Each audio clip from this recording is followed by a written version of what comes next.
중증 환자 10명 중 8명이 응급실을 찾아 다른 지역으로 가고 있습니다. 지역의 의료 붕괴가 현실로 다가왔다는 우려도 나오고 있습니다.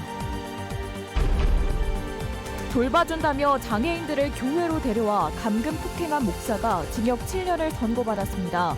법원은 인간 존엄성을 침해한 범죄라고 판단했습니다. 충청북도가 지역 역점 산업인 바이오 산업 활성화를 위해 정부의 조직 배양 원료의 식품 사용 규제 완화를 건의하고 나섰습니다. 유례없는 폭염에 올해 고추 품질도 떨어지자 충북의 유명 고추 산지 직거래 장터마다 좀 더 나은 고추를 사려는 사람들이 몰리고 있습니다. 여러분 안녕하십니까? 계속해서 뉴스데스크 충북 소식입니다. 전공의 사직으로 시작된 의료 공백 사태가 길어지면서 중증 응급 환자가 응급실을 찾지 못해 병원을 전전하는 이른바 응급실 뺑뺑이가 심각합니다. 상급병원으로 전원을 요청한 환자 10명 가운데 8명이 충북이 아닌 먼 지역으로 이송되고 있는데 사태가 장기화되면서 응급실 마비도 우려되고 있습니다. 이초원 기자의 보도입니다. 지난 15일 한 40대 임산부가 1분 간격으로 분만 통증을 느낀다는 신고가 119에 접수됐습니다. 심박수와 혈압이 안정적이지 않아 큰 병원으로 옮겨야 했지만 1시간 반 동안 병원 26곳이 거절했고 결국 구급차에서 출산했습니다. 충북의 유일한 상급 종합병원인 충북대병원은 당시 전문의가 없어 응급실 운영이 일시 중단된 상태였고 100km 떨어진 경기도의 한 병원에 입원했습니다. 지난달 25일에도 음주 차량에 치인 오토바이 운전자가 병원 24곳에서 이송을 거부당했습니다. 뇌출혈과 장기 파열이 우려되는 상황이었는데 헬기를 타고 150km 떨어진 경북 안동의 한 종합병원에 이송됐습니다. 수련병원을 갖다가 선정하는 데에서는 선정이 안 되니까는 계속 타 병원에 이렇게 진료 받을 수 있는 병원을 갖다가 찾는 거죠. 지난 3월부터 5개월간 충북 지역 응급 환자 가운데 증상이 심각해 상급병원으로 옮겨야 한다는 전원 요청은 91건. 이 가운데 충북 지역 상급병원으로 옮겨간 경우는 20.8%에 불과했습니다. 나머지 79%는 대전과 충남, 심지어 경기와 전북, 경북으로 옮겨졌습니다. 전국 평균이 43%인 점을 고려하면 2배나 많은 환자가 거리가 먼 타 지역으로 옮겨진 셈입니다. 충북 북부와 남부 지역 의료가 열악한 데다 상급 종합병원인 충북대병원도 제 역할을 하지 못하면서 벌어진 일입니다. 영도, 옥천 이런 쪽은 2차 병원이 한 군데씩만 있거든요. 중증 외상이나 안 되는 부분이 많아서 일단 대도시권인 대전으로 나가는 편이고요. 3차 기관이 저희 충북대밖에 없어요. 충북대라고 뭐 다 되는 것도 아니고. 지역 응급 환자의 40%를 소화하던 건국대 충주병원 응급실은 아예 문을 닫을 위기에 놓였습니다. 7명 전원이 이달까지만 일하기로 했는데 마땅한 대안이 없습니다. 충주 건대만 한 군데만 운영을 하고 있는 상황입니다. 만약에 운영을 안 하게 되면은 충주 건 내에는 2차 병원이 없기 때문에 타 권역에 있는 최근 추가 모집을 끝낸 하반기 전공의와 인턴 모집에 충북에는 지원자가 단 한 명도 나오지 않았습니다. 지역 의료 붕괴가 현실로 다가왔다는 우려의 목소리가 곳곳에서 터져나오고 있습니다. MBC 뉴스 이초원입니다. 돌봐준다면서 교회로 데려온 지적 장애인들을 감금 폭행한 목사에게 법원이 징역 7년을 선고했습니다. 한 피해자는 쇠창살 안에 가두고 둔기로 때려 하반신이 마비되기도 했는데요.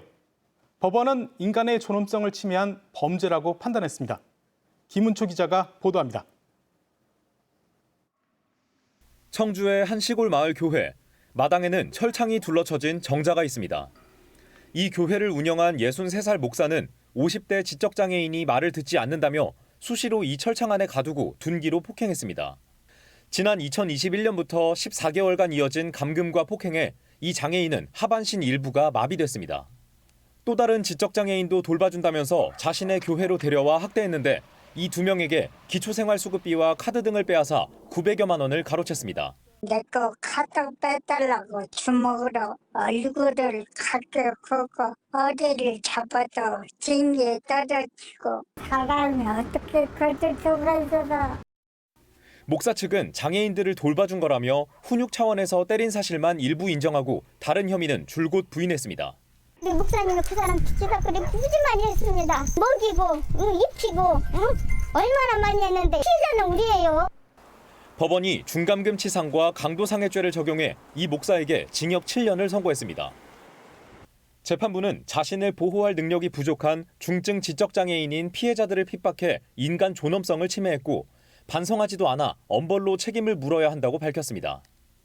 또 혐의를 부인하는 목사 측 주장에 대해서는 피해자 중 한 명이 교회에 들어온 뒤부터 걷지 못하게 되는 등 건강이 나빠진 점을 비롯해 피해자들이 폭행에 지쳐 반항할 수 없는 상태에서 교회에 머무른 것으로 보인다고 지적했습니다. 검찰은 일부 혐의에 대해서는 무죄가 선고된 만큼 판결 내용을 면밀히 살펴 항소 여부를 검토하겠다고 밝혔습니다. MBC 뉴스 김우초입니다. 더불어민주당이 해양수산부가 보훈군에 추진 중인 200억 원대 연어 양식 사업과 관련해 박덕흠 국회의원의 개입 의혹을 제기했습니다.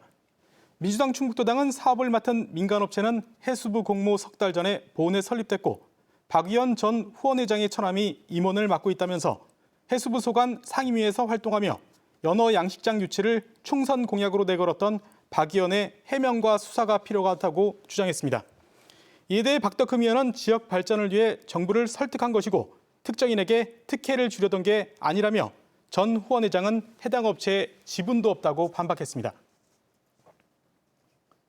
충청북도 선거관리위원회가 추석 명절을 앞두고 기부행위 단속을 강화합니다. 단속 대상은 명절 인사 명목의 금품 제공과 당선 사례 등으로 자선단체에 후원을 할 때도 소속 정당이나 직함, 이름 등을 표시하면 안 됩니다. 또 금품을 받은 유권자에게도 최대 50배까지 과태료가 부과됩니다. 앞서 선관위는 지역의 경로당 6곳에 수박을 제공한 현직 군수의 부인을 검찰에 고발했습니다. 충북의 역점 사업인 바이오 천연물 사업은 안정적인 원료 확보가 매우 중요합니다. 특히 원료를 대량 생산할 수 있는 조직 배양은 미래 혁신 기술로도 통하는데요. 하지만 국내에선 각종 규제로 배양 원료 사용이 쉽지 않아 충청북도가 규제 완화를 요구하고 나섰습니다. 허지 기자가 보도합니다. 조직 배양을 거쳐 배양액에서 5주 동안 늘어난 산삼뿌리입니다. 노지에선 자라는데 수년 걸릴 작은 뿌리가 각종 배양기를 거쳐 4개월 동안 수천 배까지 대량 증식됩니다. 노지 뿌리와 유효 성분도 동일해 배양 기술은 천연물 바이오 산업의 혁신 기술로 통합니다. 하지만 국내 배양식물 원료 사용은 제한적입니다.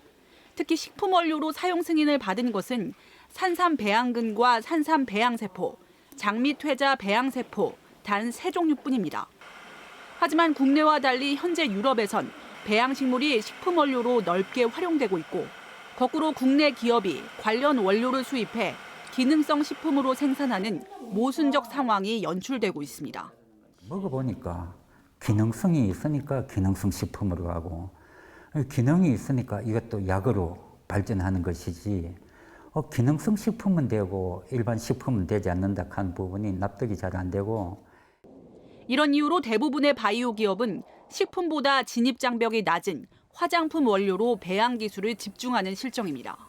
그 독성 시험하는 검사 비용이 한 2억 그리고 기간이 한 2년 정도가 소요되기 때문에 중소기업에서 진입 장벽이 조금 있다고 말씀드릴 수가 있습니다. 충청북도가 이런 규제를 완화하기 위한 전문가 현장 토론회를 개최했습니다. 기후위기로 빠르게 식물 재배 환경이 변화하는 만큼 현행 규제가 과거 기준에 머물러선 안 된다는 겁니다. 안전성과 또 기술 혁신을 발목 잡지 않는 그러한 균형점을 잘 찾아가는데 어떤 우리가 함께 지혜를 모아야 되지 않을까. 지난해에 이어 관련 토론회를 개최한 충청북도. 전통의학에서 효능이 입증된 식물의 배양 원료만이라도 식품 원료로 우선 인정될 수 있도록 관련 지원을 정부 부처에 건의하기로 했습니다. MBC 뉴스 허지입니다. 충청북도 정무부지사로 김수민 전 의원의 임용이 확정됐습니다. 충청북도는 김수민 내정자에 대한 신원 조회에서 결격 사유가 없어 예정대로 다음 달 2일 정무부지사에 취임한다고 밝혔습니다. 김 내정자는 별정직 1급 공무원으로 임용되며 충북도정 사상 첫 30대 여성 부지사입니다. 한편 김명규 경제부지사는 내일 이임식을 갖고 기획재정부로 돌아갑니다. 충북 지역 초선 국회의원 4명 가운데 최고 자산가는 청주 상당의 이강일 의원으로 조사됐습니다. 국회 공직자윤리위원회가 공개한 내역을 보면 이강일 의원은 26억 7,300만 원을 신고해 가장 많았고 청주 흥덕 이현희 의원 6억 5천만 원, 청주 청원 송재봉 의원 5억 1천만 원, 이광일 의원 8,900만 원 순이었습니다. 한편 이현희 의원은 서울집을 보유한 채 청주에선 월세살이를 하는 것으로 나타났는데 이 의원 측은 내년 연말까지 서울집을 팔고 흥덕구에 집을 매입할 계획이라고 해명했습니다. 유례없는 무더위에 타격을 받은 건 고추 농사도 예외가 아닙니다. 올해 고추 품질이 떨어지면서 유명 고추 산지인 괴산에는 품질 좋은 고추를 구하려는 사람들이 몰리고 있습니다. 신병관 기자입니다. 괴산 고추 직거래 장터가 사람들로 북적입니다. 바짝 마른 붉은 고추들을 직접 만져보고 맛도 보며 꼼꼼하게 살펴본 뒤 구매합니다. 구매한 고추는 바로 옆 방앗간에서 바로 빻아갈 수 있습니다. 농민들이 고르고 고른 고추를 가져와 맛별로 구별해 판매하고 있어 인기가 높습니다. 아주 매운맛, 안 매운맛 그런 것도 훨씬 정확하게 더 가려져요. 그냥 시장에서 사는 거는 매운맛도 있고 안 매운맛도 있고 이렇게 섞어서 팔거든요. 괴산의 면별로 자매 결연한 수도권 주민들도 직거래 장터를 찾았습니다. 좋은 농산물을 구매하고 농민들은 안정적인 판로를 마련할 수 있어 서로가 좋습니다. 팔아서 좋고 우리도 좋은 거 가져가니까 좋고 좋은 거 먹어서 좋고 그렇죠 뭐. 무더위로 올해 고추는 품질이 다소 떨어진 것으로 알려졌습니다. 그만큼 시중에서 품질 좋은 고추를 구하기가 예년보다 쉽지 않다 보니 고추 직거래 장터에 많은 사람들이 몰리고 있습니다. 깔끔하게 하나하나 골라서 진짜 담아갖고 온 정성해서 가져온 거라고 보시면 돼요. 직거래 장터 옆에서는 올해도 괴산 고추 축제와 유기농 괴산 가요제 등 다양한 행사가 펼쳐집니다. 괴산 고추를 전국에 알리는 역할 못지않게 한 해 농사로 고생한 지역 주민들이 다양한 공연도 보고 즐길 수 있도록 했습니다. 관광객, 우리 괴산군에 거주하는 주민들이 놀거리, 볼거리 와서 말하자면 1년간 잔치 좀 하자. 이 밖에 세계 각국의 희귀 고추들을 전시해 살펴볼 기회를 마련했고 고추가 들어가는 다양한 먹거리도 마련했습니다. 괴산에서 고추를 구입하고 즐길 수 있는 한마당은 이번 일요일까지 이어집니다. MBC 뉴스 신병관입니다. 오늘 오전 11시 40분쯤 영동역 인근 철길에서 통신 케이블 설치 작업 중이던 24살 열차 감시원이 부산행 ITX 새마을호 열차에 치였습니다. 이 사고로 열차 감시원 다리가 골절돼 병원으로 옮겨져 치료를 받고 있습니다. 경찰은 당시 작업자 등을 상대로 정확한 사고 경위를 조사하고 있습니다. 충청북도 출자 출연기관인 충북신용보증재단이 문화행사에 예비비를 지원해 논란이 일고 있습니다. 충북참여자치시민연대는 지난 15일 충북문화재단이 진행한 여름 문화행사에 충북신용보증재단이 예비비로 3천만 원을 지원했다며 긴급한 상황에 써야 할 예비비를 집행한 데 대해 충청북도와 도의회가 적정성을 따져봐야 한다고 지적했습니다. 이에 대해 충북신용보증재단은 소상공인 관련 프로그램으로 재단 업무와 연관성이 있다고 해명했습니다. 뉴스 마칩니다. 잠시 후 스포츠 뉴스가 이어집니다. 고맙습니다.